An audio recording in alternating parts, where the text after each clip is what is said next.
If you commit this one mistake, everything could go downhill. Most people have no idea how easy it is to sabotage this energy without even realizing it. One wrong mindset, one rushed ritual, one careless emotional state, and instead of amplifying your momentum, the moon amplifies your chaos. Most people are already making the mistake that turns this supermoon from a breakthrough into a breakdown, and they won't even realize it until the energy hits them. So tonight isn't about doing more, it's about being awake while everyone else is performing spirituality, half asleep. And if that already hits different, good. Because there's one mistake almost nobody sees coming, and it's the one that turns this supermoon into a spiritual trap instead of a breakthrough.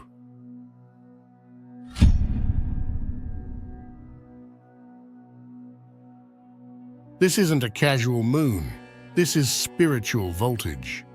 Most people are walking into this energy like it's just another full moon, and that's exactly how they lose the advantage. This isn't gentle lunar reflection. This is amplified frequency, the kind that doesn't tap you on the shoulder, it knocks hard. You can't approach a supermoon with the same mindset you use for any other lunar cycle. Tonight, everything is louder. Your intentions, your emotional tone, your internal truth. If you're coasting, if you're defaulting to routine, if you're thinking, I've done this 100 times before, you're already behind.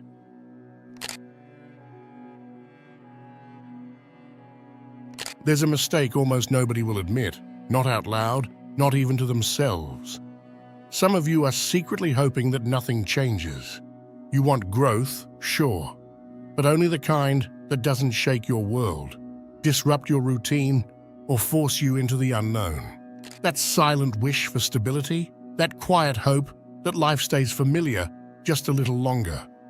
That is the biggest trap of this supermoon, because this moon doesn't reward comfort, it exposes it.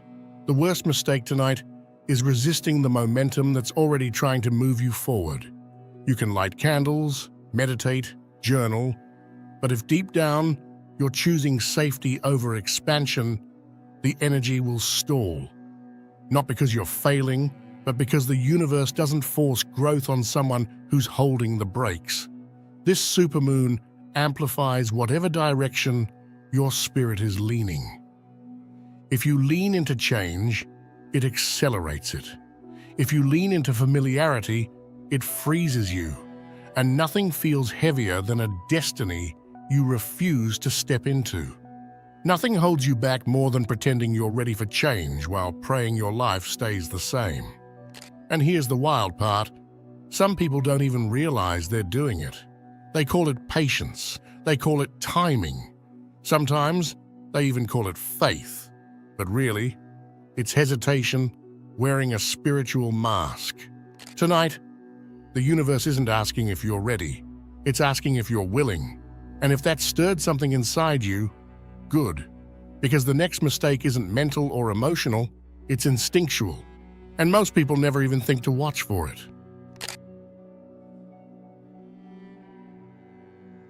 You're ignoring the most powerful signal this moon is sending you. Everyone talks about the supermoon, the brightness, the intensity, the energy. But almost no one talks about the beaver moon, and that's where the real meaning sits. Beavers aren't mystical creatures floating through dimensions. They're builders, strategists, architects of their world. They don't wait for life to shift.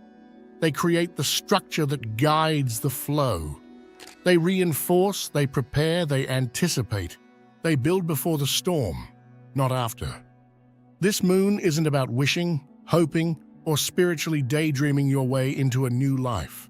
It's about sealing what's leaking, patching what's weak, strengthening what holds your stability, your identity, your peace. And here's the truth nobody says. If you try to manifest without securing your foundation, the very thing you call in will collapse on arrival. Not because you aren't blessed, but because blessings land on infrastructure, not fantasy. Manifestation isn't magic, it's momentum meeting preparation. The beaver moon isn't romantic. It doesn't cater to ego or performance spirituality. It's raw, practical, rooted in survival instinct and higher planning. Right now, life is asking, where do you need reinforcement? What habits crack under pressure? What dream needs a real structure behind it, not just intention? This isn't the moon for floating into your future, it's the moon for building the bridge to it. And if you understand that, then you're already ahead of 95% of people watching the sky tonight. Because we're about to move into the energy nobody sees coming, the instinctual shift that separates those who evolve from those who repeat cycles. You're not supposed to feel this way right now, but you need to. There is one emotion almost every spiritual person tries to avoid during powerful moon phases, not because it's wrong, but because we've been conditioned to think it makes us spiritually less evolved. That emotion is envy.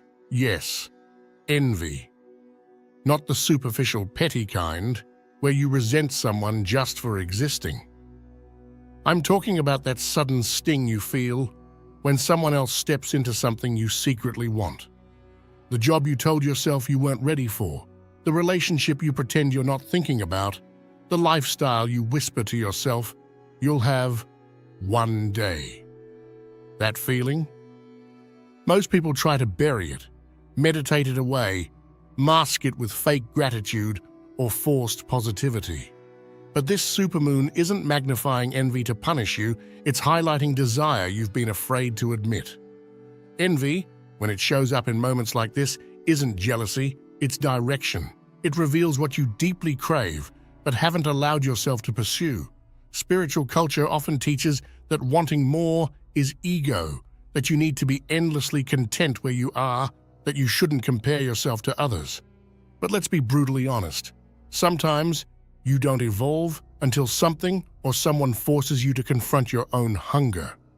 And tonight, if you feel that internal pull, if you see someone living a life that triggers something deep in you, instead of shaming yourself, ask, why did that hit me? What part of me is starving for the same thing? Because if you numb envy, you numb ambition. And if you numb ambition, you stay exactly where you are while calling it alignment. Envy isn't a flaw, it's a compass pointing toward your unrealized potential.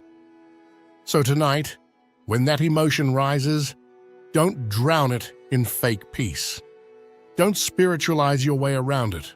Let it speak, let it burn a little, and then turn that burn into movement. This moon didn't come to make you polite. It came to make you honest. You're not here to pretend you don't want more. You're here to finally admit that you do. And the people who dare to be honest about their desires are the ones who break stagnation under moons like this. Now that you've faced what you feel, we need to talk about something else. Something that traps more spiritual people on nights like this than anything else. And most won't even realize they're falling for it.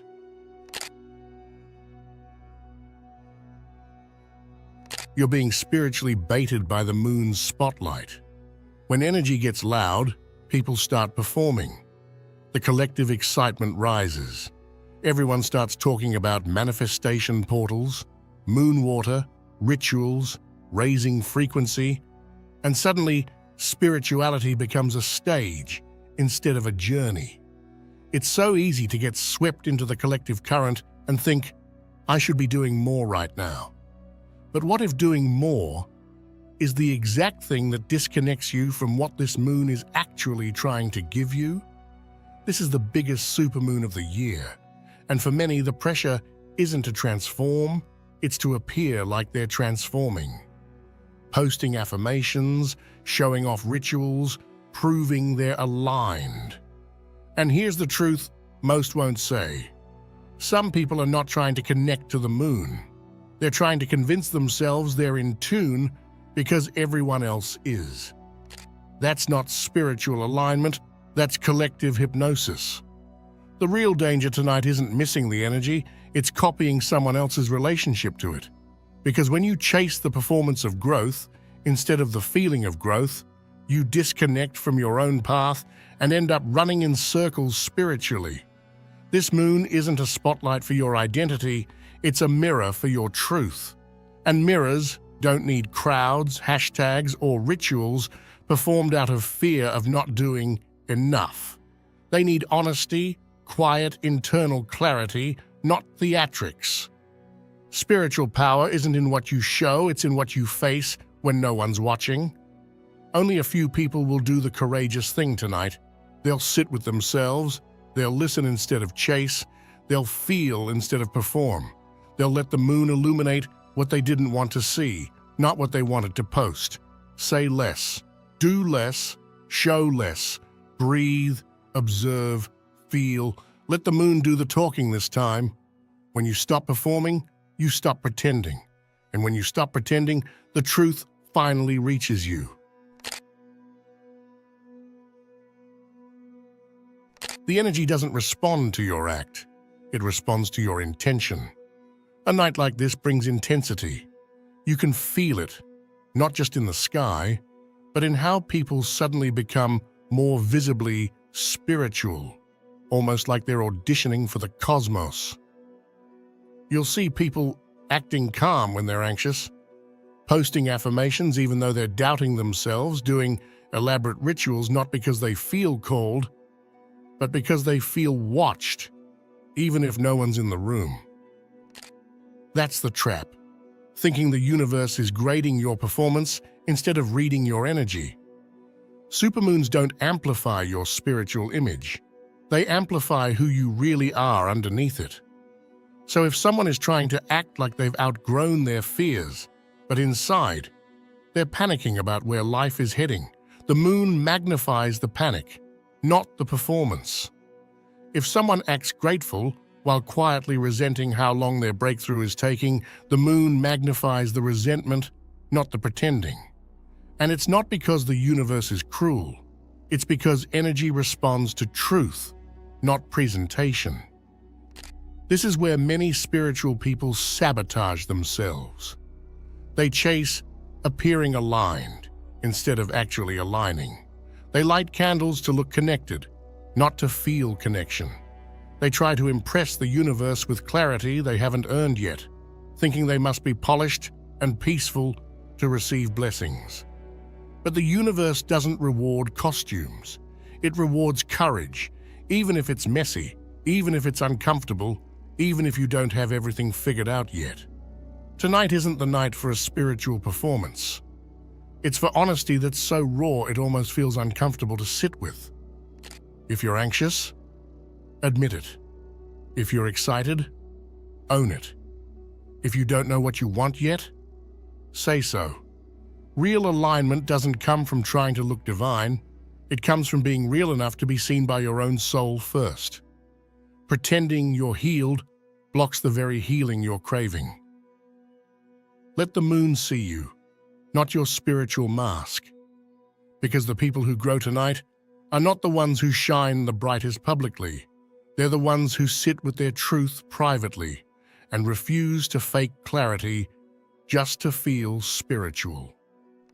And once you drop the performance, something powerful happens. You stop trying to impress the universe and start letting it move through you instead. Now that we've stripped away performance, we need to confront something else. The urgent pressure that many people feel right now, the belief that if they don't do something tonight, they'll somehow miss their moment. And that pressure can completely derail your connection to this energy if you're not careful.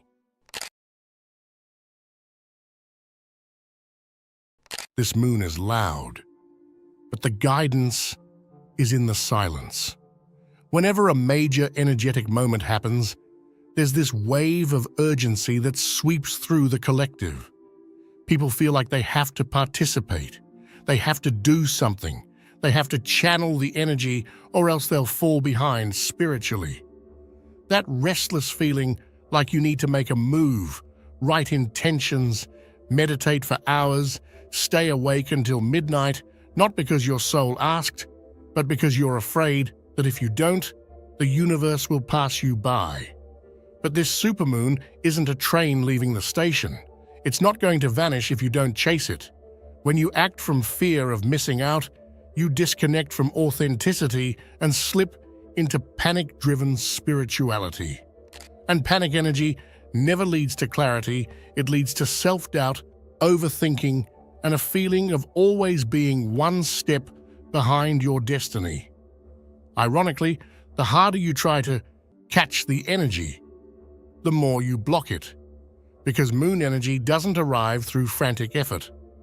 It arrives through alignment with your natural timing, your internal rhythm, your intuition. One of the most overlooked spiritual truths is this: sometimes your biggest leap forward comes from doing nothing at all. Sometimes the most powerful thing you can do on a night like this is to sit still, breathe, and trust that you don't need to chase energy that is already here. You don't need to witness the moon to be affected by it. You don't need to perform spirituality to receive transformation. And you don't need to force a breakthrough. Breakthroughs arrive when space exists to receive them. We're conditioned to think activation always looks like action, like movement, like intensity. But moon cycles aren't always about doing. Some are about surrendering, observing, letting things land in silence instead of trying to force meaning into every moment. Sometimes your power isn't in what you do under the moon. It's in what you refuse to chase. Let this moon meet you where you are, instead of dragging yourself towards some ideal version of how you're supposed to show up tonight. If you're called to act, act. If you're called to be still, honor that too. You don't miss energy by resting, you miss it by abandoning your inner guidance just because everyone else looks like they're in motion.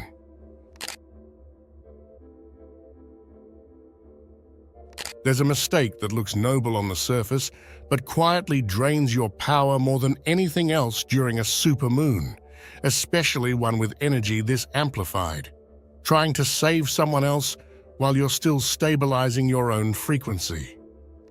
This is one of the most subtle traps spiritual people fall into. Because the moment energy intensifies, their instinct is to guide, protect, fix, support, uplift everyone around them. They feel responsible for how the people they love are handling their emotions, their decisions, their shadows. And it sounds compassionate, but under this kind of moon, that behavior doesn't elevate you, it empties you. This moment isn't about being someone else's healer. It's about letting them meet their moment without you shielding them from it. When you intervene in someone's emotional process because you can't bear to see them struggle, you don't save them. You interrupt their transformation. And this moon is too powerful, too precise for interference like that. People are meant to face themselves right now. They are meant to sit in discomfort so they can understand what they truly need to evolve. If you jump in, if you soften the lesson, you rob them of clarity and you rob yourself of alignment. And on a night like this, your energy is amplified. That means pouring it into someone who isn't ready to rise with you doesn't elevate them, it pulls you down. It turns you into an emotional anchor instead of a lighthouse. You can't be the light and the life raft at the same time. This moon isn't asking you to be a savior, it's asking you to be sovereign. Supporting someone is love. Saving them is control disguised as compassion. If you feel that urge to rescue someone tonight, pause. Ask yourself whether it's truly about love or whether you're trying to avoid the discomfort of watching them go through something you survived. Because sometimes the most powerful support you can give is stepping back and trusting the universe to guide them. Honor your frequency first. Let others rise on their own timing. Your evolution doesn't require you to carry anyone, and theirs won't unfold if you do. When you stop trying to fix others under this moon, something unexpected happens. You realize how much energy you've been leaking into situations that were never yours to repair. And once you reclaim that power, you begin to feel a new internal steadiness forming, which brings us straight into the next mistake, one that separates those who truly upgrade from those who snap right back into the life they swore they were done with.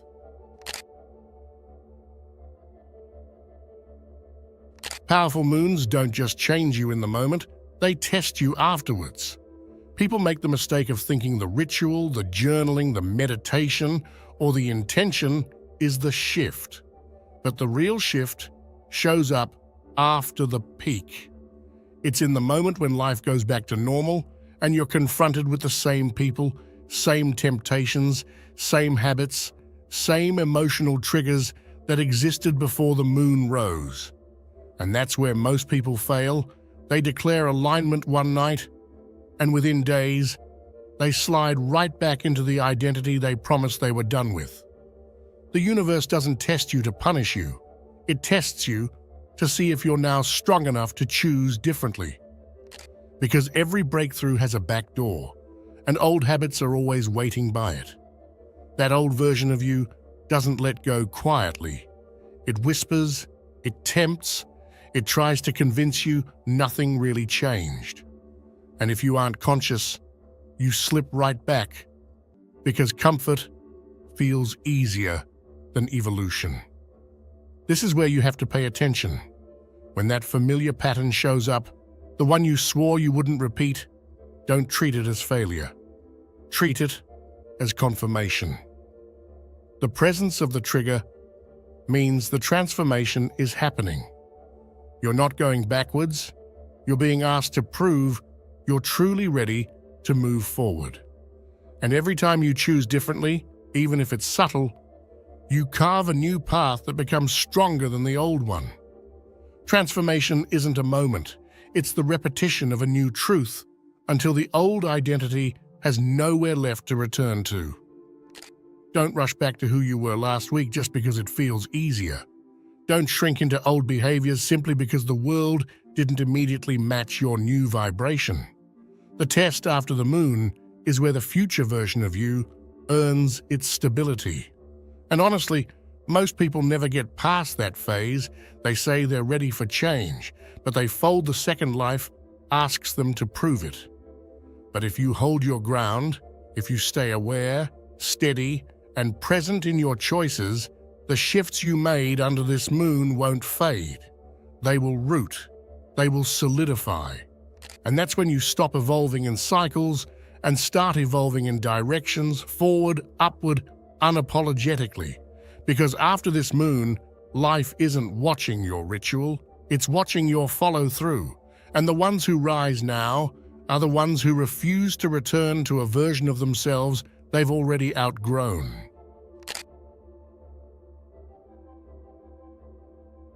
There's something people don't understand about powerful moons, especially a supermoon like this one. They don't just amplify intentions, they amplify your internal broadcast. Whatever signal you're putting out, consciously or subconsciously, becomes louder. And that sounds beautiful when you imagine yourself aligned, calm, and focused. But most people aren't broadcasting clarity, they're broadcasting noise, worry, self-doubt, overthinking, emotional static that they try to drown with spiritual routines instead of actually facing it.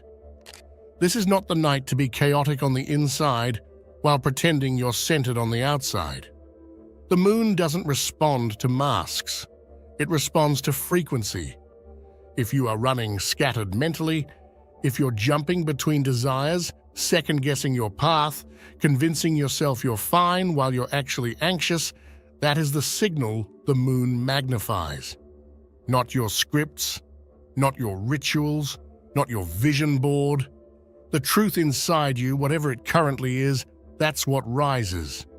And this is where people get confused. They think avoiding their feelings protects them. They push discomfort down, tighten their chest, breathe slowly, try to look peaceful, to match the energy. But suppression isn't peace.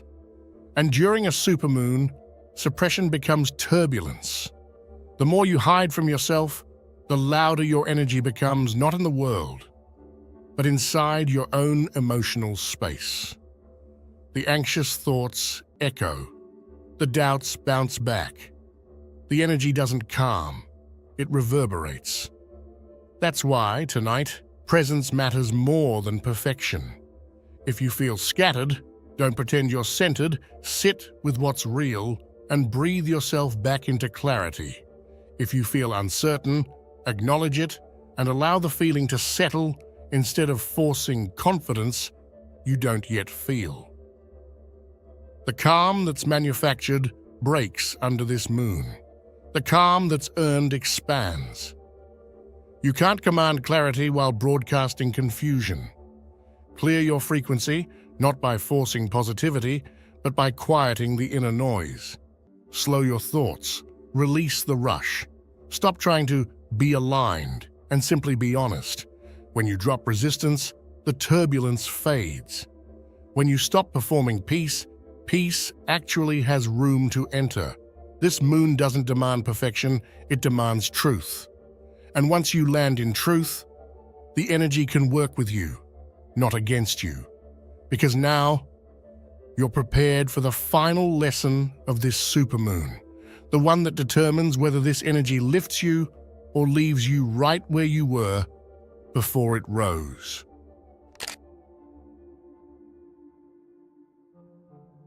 The energy you chase will reject you. The energy you become will find you. There is a desperation that sneaks into spiritual practice, especially on powerful nights like this. People feel the magnitude of the energy and think, I need to make something happen. They start chasing signs, forcing breakthroughs, begging the universe for answers, opportunities, love, clarity, anything that confirms their path is unfolding. But nothing blocks energy faster than desperation disguised as devotion. This moon does not reward frantic desire. It rewards embodied certainty. If you are chasing outcomes, you're telling the universe you don't actually trust your timing. If you're begging for alignment, you're telling the universe you don't believe you're aligned already. And if you force manifestations, you're not manifesting, you're fighting yourself. This moon doesn't amplify force, it amplifies frequency. And here's what most people forget. Desire isn't enough. Wanting something intensely doesn't attract it. Becoming the version of yourself who can hold it does.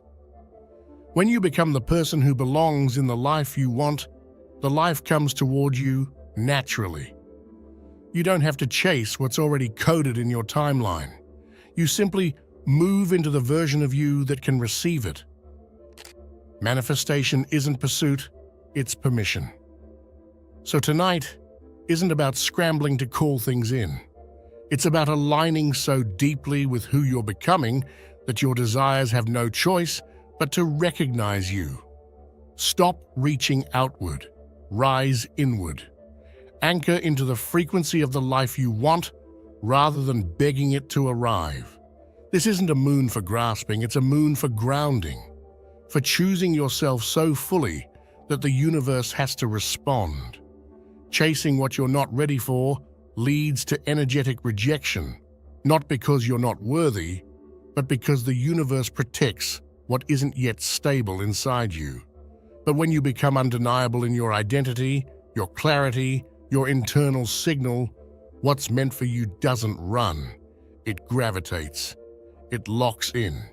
It chooses you back without effort or strain. Tonight, don't get on your knees for the moon. Stand in front of it like someone who finally remembers who they are. Don't beg for signs. Recognize you are the sign. Don't try to force timing. Become the person who time bends for. Tonight, don't ask the moon to change your life. Ask yourself if you're ready to let it, because the moment you stop chasing and start becoming, the shift you've been asking for no longer feels distant. It starts unfolding as who you already are. If you're still watching, I'd like to thank you for your attention.